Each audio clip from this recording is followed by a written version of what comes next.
Hello and welcome to our second video in preparing your floor for laminate, I should say vinyl peel and stick tiles. This video works with getting carpet up and how to get the floor underneath that ready for your peel and stick tiles. So the first thing we're going to do is, you can see what we have.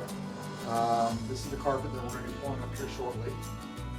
That's actually a pretty easy thing to do, is get that carpet up. And then after that, we're going to be putting down an underfloor, a 1/4 inch, because that's where I was off between where the vinyl was and where the carpet came in. And then we'll be putting that floor down and then preparing that floor for the peel and stick tiles. So here's some of the tools you're going to need to get started with this. I would imagine to get carpet up, this will be just enough. The Wonder Bar and the utility knife to get started, and as you'll see, the carpet comes up really easy. Once that is down, you'll have to figure out what width of underlayment you need. This is called Luan, something like that. I thought it was a 1/4 inch. At the store they said 5 millimeters, and it turned out to be the right thing. The 5 millimeters is a 1/4 inch, but it's got a real nice finish on it, so you want to make sure that it is made for this purpose.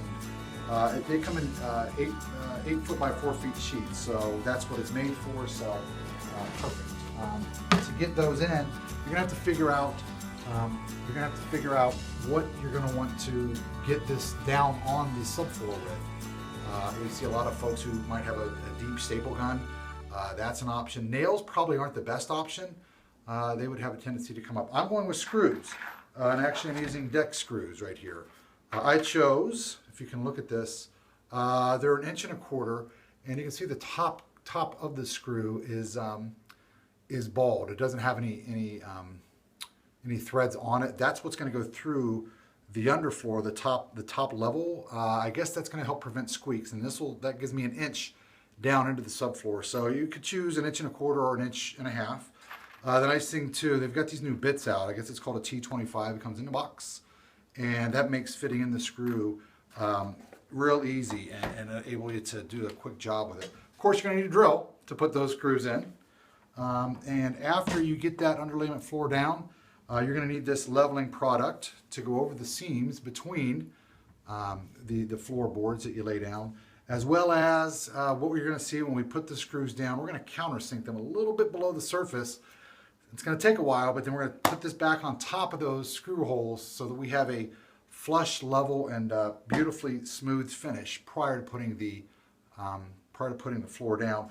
And lastly, of course, after we put that down, we use the putty knife with that, but we'll also use this fine grit sandpaper with a nice easy pressure to sand over that. So that's kind of an overview. Well, the first thing is pulling up the carpet. Very easy to do. Just kind of get along an edge and pull. You're going to see down along the baseboard is a tack board that has upside down tacks to hold the carpet in place somewhat. But first thing to do is just pull the carpet, just like this. We also cut the carpet in sections to be able to put it into more manageable sizes. Just got started with a slice and then just pulled. This is trash carpet, so we're not worrying about damaging it at all. The same thing this way and coming backwards. And lastly, just roll it up after a couple sections. Roll it up so for easy transport and easy disposal. So after pulling up the carpet and the pad, we had some remnants of the pad left over. There's a lot of dirt you can see in the main walkways. It comes off the pad and off the underfloor, the subfloor. So next up is to do a shop vac to clean this up a little bit.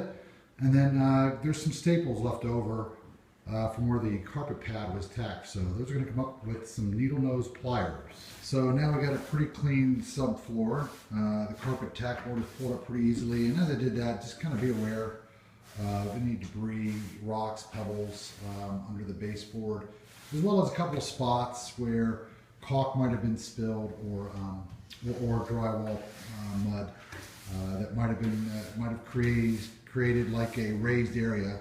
It doesn't have to be perfect by any means, but you want to make sure that the floor we're getting ready to lay on top of this will lay nice, flat, square, and level. One thing to plan for, or planning the floor, laying it out, is what we're doing next. My sheets are 8 by 4.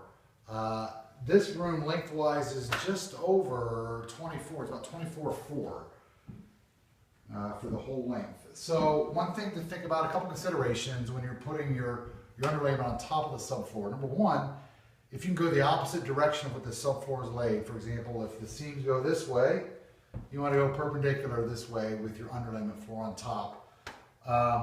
And number two, you want to make sure the seams don't match up. You don't want one seam of the underlayment on top of a seam where the subfloor is. So here's what we're going to do. They're 8 feet planks. So what I'm going to do is start in front of a vent. So I'm going to have to cut those pieces out up to the baseboard. But I'm going to start my first planks or first plywood sheets. I don't know, that's about 1 foot from the baseboard going this way. One consideration I also wanted to give is flowing into the rest of the house that I already have done. The center of my floor, when I put the tiles down, are centered pretty much on this line. So I want to be able to flow from that room into this room as well. So I want to make sure I don't have a seam there, as well as that's where I know I'm going to begin starting to put the tile down after I put the underlayment floor down. So that's where I'm going to start so that those can get screwed in and the putty on top of that stuff can dry. So next is the underlayment floor, and then we'll be able to put some tiles down. So we did begin to lay as many as we could sideways. We got 5 pieces down, and just based on some research I found, the best thing is to leave a small seam to allow for expansion. So you see I did that. It's a consistent seam that I achieved by putting in finish nails. As you can see, I left some in here.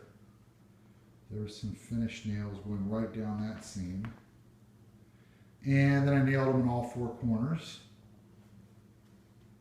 so that I can now begin screwing them in.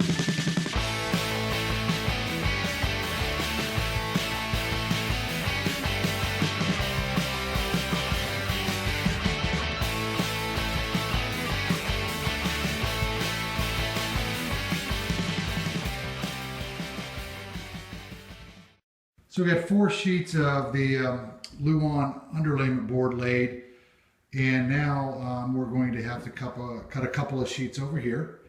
As you can see, we got a rather aggressive screw pattern. Went about 6 inches apart along the edge, and on the inside of the field went more like 10 inches apart. So this should hold pretty steady, and there's the 4 pieces that are already laid.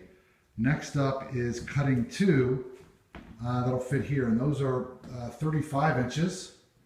Nice thing, I measured them all the way to the baseboard. I'm going to go just a tad under that baseboard. There's still quite a bit of space until the wall. Again, leaving some room for expansion, just like we did in the seams here. Next up is the cutting of the plywood. Again, it's pretty thin. It's 1/4 inch, so it's going to be rather flimsy. I've got this up on sawhorses, 2 sawhorses, and I'm going to get some help putting some pressure down on each end of the sawhorse to hold this a little more steady. Obviously, you see I got a piece under it as well. I've got the blue line, chalk line going down it, and there's the saw I'll be using. And you can see that the teeth on that thing are really, really tight. It's a very fine tooth blade meant specifically for sawing plywood. So we'll make 2 pieces that are 35 inches wide, and we'll install them. We're now putting the compound down in the seams, and introducing my wife, Kathy. Hi, Kathy. Say hi to your fans out there. Hi, fans. We're again using this patch and fill, patch and level compound, and we'll see how she works through a seam here. Anything as you did this, Kathy, that you wanted to share with the audience that you learned? You just have to go in different directions. You first want to get a good amount down. Okay. And scrape off as much as you can, and actually scraping it off is what fills in the seams and screw holes. Okay. So right now you're only worried about the screw holes along the seams. Yep. And then we go back in the ones in the middle where it gets about 40% of the screw holes. you scrape it off. Okay, nice. As you can see, here's a couple seams that she just finished. Nice and clean along the surface. That's going to make a lot easier to sand off as opposed to the ones that we did earlier, where you can see a lot more left on the surface down here. That proved to be a lot tougher to get off through sanding, and as a result we also changed our opinion. We went with a medium grit sandpaper for this compound, and made it a little bit easier to get off. It's still rough on the surface, but everything is nice and level, so with the thickness of the tile I think it'll be just fine. So we got the seams filled up, and now we're going to work over the screw holes.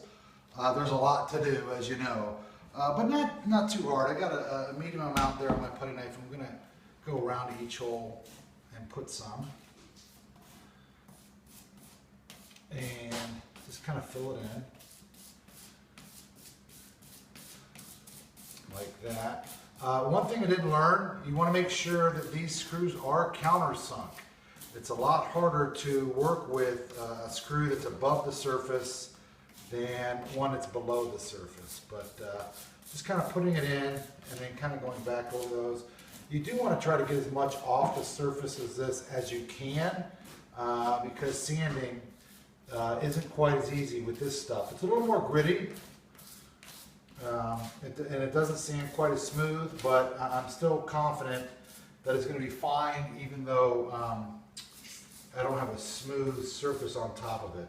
So exciting times coming, and we're getting really close to putting the tile down. You might have mentioned it's changed here recently is our molding is much more white. We take that off and then paint it off, because it's always a good idea. As you can probably tell, this is almost a whole bottom floor renovation. Not only are we doing the floor, but we're doing the walls as well as fresh paint. And it's nice when you have the flooring up and installing a new floor, then go ahead and just paint your baseboards, paint your trim. That way you don't have to worry about any spilling on the floor, because it doesn't really matter. So we're just about done with this floor, and next up is actually putting the tile down. Good times.